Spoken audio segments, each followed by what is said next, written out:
Subhanahu wa Ta'ala yang telah memberikan rahmat-Nya sehingga kami semua dapat berkumpul dalam keadaan sehat walafiat, tidak kurang suatu apapun.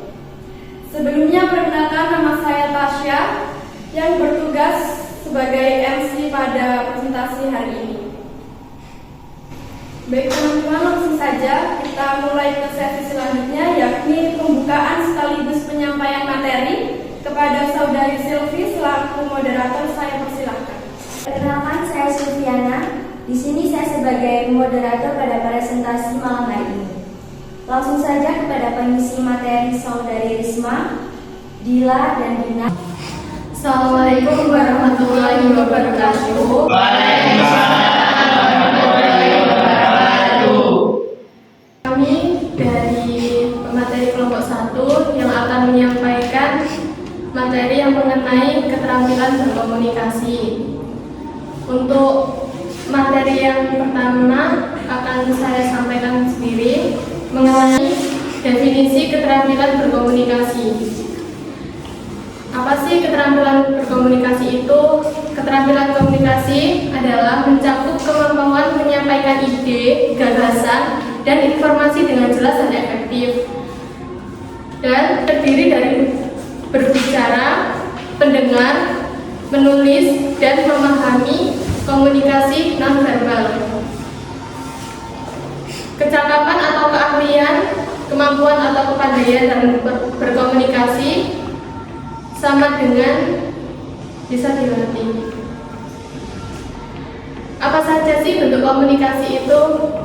Yang pertama ada komunikasi verbal, yang kedua ada nonverbal, ketiga ada visual, yang keempat ada komunikasi simbolik, yang kelima ada komunikasi interpersonal, yang keenam ada komunikasi massa, yang ketujuh ada komunikasi intrapersonal, yang kedelapan ada komunikasi digital, dan yang kesembilan ada komunikasi formal dan informal. Apa sih tujuan komunikasi itu? Yang pertama adalah membangun pemahaman, yang kedua informatif, yang ketiga persuasif, yang keempat edukatif, yang kelima kerjasama dan kolaborasi, yang keenam adalah mengembangkan hubungan, dan yang terakhir ada keamanan dan keselamatan. Untuk materi selanjutnya akan disampaikan oleh rekan saya, Olivia. Nah, untuk selanjutnya pengertian dari komunikasi. Komunikasi itu dapat kita ketahui yaitu usaha pihak tertentu untuk menjelaskan sesuatu pihak lain atau penyampaian dan penerimaan. Interaksi antara dua pihak untuk mencapai pengertian yang sama. Sistem pertukaran informasi, sarana atau media. Mengapa sih pentingnya komunikasi? Nah, untuk meningkatkan rasa percaya diri, membangun pemahaman yang lebih baik, membangun kepercayaan individu atau kelompok, meningkatkan produktivitas dan mengurangi konflik, dan yang terakhir ada memecahkan problem dan meningkatkan relasi.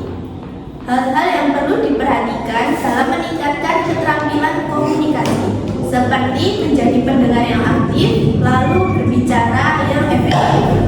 Mendengar aktif yaitu seperti berkonsentrasi, bisa menerima pendapat orang lain, mampu menyimpulkan, dan yang terakhir ada mampu berpikir selama mendengar. Selanjutnya, untuk pemateri selanjutnya bisa dilanjutkan dengan rekan saya, Mbak Dila. Bicara efektif ada 5. Yang pertama, posisi duduk atau berdiri. Kedua, memiliki papasan. Ketiga, yakin dengan materi. Keempat, kenali audiens atau lawan bicara. Kelima, pastikan orang paham. Pentingnya keterampilan berkomunikasi. Keterampilan berkomunikasi yang baik meningkatkan hubungan personal dan profesional. Penting untuk membangun koneksi, memecahkan masalah, dan mencapai tujuan bersama.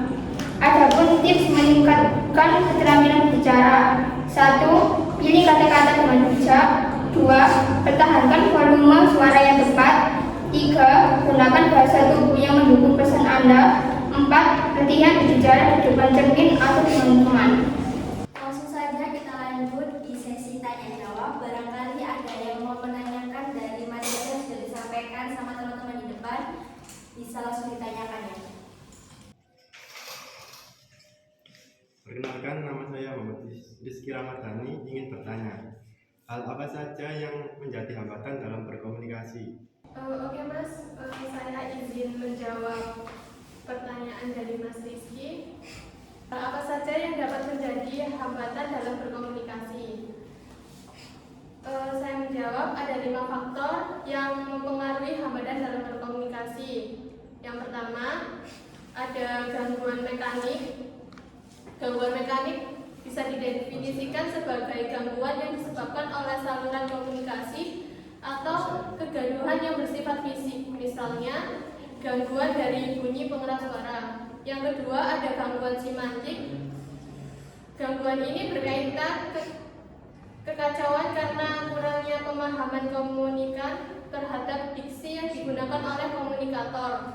Yang ketiga ada kepentingan. Kepentingan akan membuat seorang selektif dalam menanggapi atau menghayati suatu pesan. Kepentingan memengaruhi perhatian, menentukan daya tanggap, perasaan, pikiran, dan sikap reaktif. Yang keempat ada motivasi. Motivasi akan mendorong individu untuk melakukan sesuatu yang sesuai dengan keinginan serta kebutuhannya. Semakin sesuai komunikasi dengan motivasi, makin besar kemungkinan komunikasi itu dapat diterima dengan baik oleh pihak yang bersangkutan. Yang kelima ada prasangka. Sikap curiga dapat menyulitkan komunikator saat menyampaikan dan mengaruhi komunikan. Prasangka negatif mengakibatkan komunikan berpikir tidak rasional. Itu jawaban saya. Apa ada saran dari Mas Rizky? Sudah cukup, itu saja. Terima kasih. Dilanjut untuk sesi tanya jawab yang kedua, barangkali ada yang mau tanya juga. Saya. Perkenalkan, nama saya Jawas Lianadianto. Saya mau menanyakan, Mbak bisa menjelaskan apa itu komunikasi simbolik ya? Terima kasih. Baik, izinkan saya untuk menjawab pertanyaan dari Mas Emas. Kan pertanyaannya bisa tolong jelaskan apa itu komunikasi simbolik.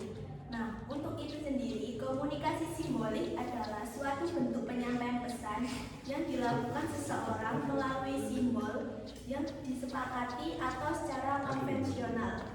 Mungkin segitu saja jawaban dari saya, kurang lebihnya. Mohon maaf. Langsung saja dilanjut untuk sesi pertanyaan yang ketiga. Barangkali ada yang mau tanya lagi. Perkenalkan, nama saya Indah Akalatifah. Saya mau bertanya, apa bedanya komunikasi intrapersonal dan komunikasi interpersonal? Saya mau menjawab pertanyaan dari Pak Intan. Apa bedanya komunikasi intrapersonal dan komunikasi interpersonal? Komunikasi intrapersonal adalah penggunaan bahasa atau pikiran yang terjadi di dalam diri komunikator sendiri. Sedangkan komunikasi interpersonal adalah komunikasi antar orang-orang secara tatap muka yang memungkinkan setiap peserta menangkap reaksi yang lain secara langsung, baik secara verbal maupun non-verbal. Langsung saja kita lanjut untuk sesi pertanyaan yang keempat. Barangkali ada yang tanya lagi. Saya. Oke.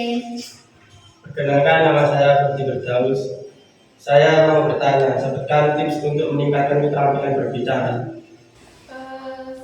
Saya izin menjawab pertanyaan Mas Ferdi. Tips meningkatkan keterampilan berbicara. Yang pertama ada pilih kata-kata dengan bijak. Yang kedua ada pertahankan volume suara yang tepat. Yang ketiga ada gunakan bahasa tubuh yang mendukung pesan Anda. Dan yang terakhir ada latihan berbicara di depan cermin atau dengan teman. Itu saja jawaban dari saya. Dilanjut untuk pertanyaan dari yang kelima. Saya. Oke. Perkenalkan, nama saya Risma Laila Turoma. Saya mau bertanya, apa pentingnya keterampilan berkomunikasi dalam bermasyarakat? Baik, saya akan menjawab pertanyaan dari Mbak Risma. Apa pentingnya keterampilan komunikasi dalam kehidupan masyarakat? Komunikasi sangat penting di masyarakat guna menunjang keberlangsungan kehidupan, bertukar informasi dan kebutuhan, dan mencapai tujuan setiap individu. Dengan komunikasi yang baik dan lancar, seluruh pihak dan masyarakat mendapatkan sesuai apa yang diharapkan. Apakah ada tambahan? Sudah cukup. cukup, terima kasih. Saya selaku moderator pamit undur diri. Selanjutnya akan saya alihkan kepada MC. Terima kasih.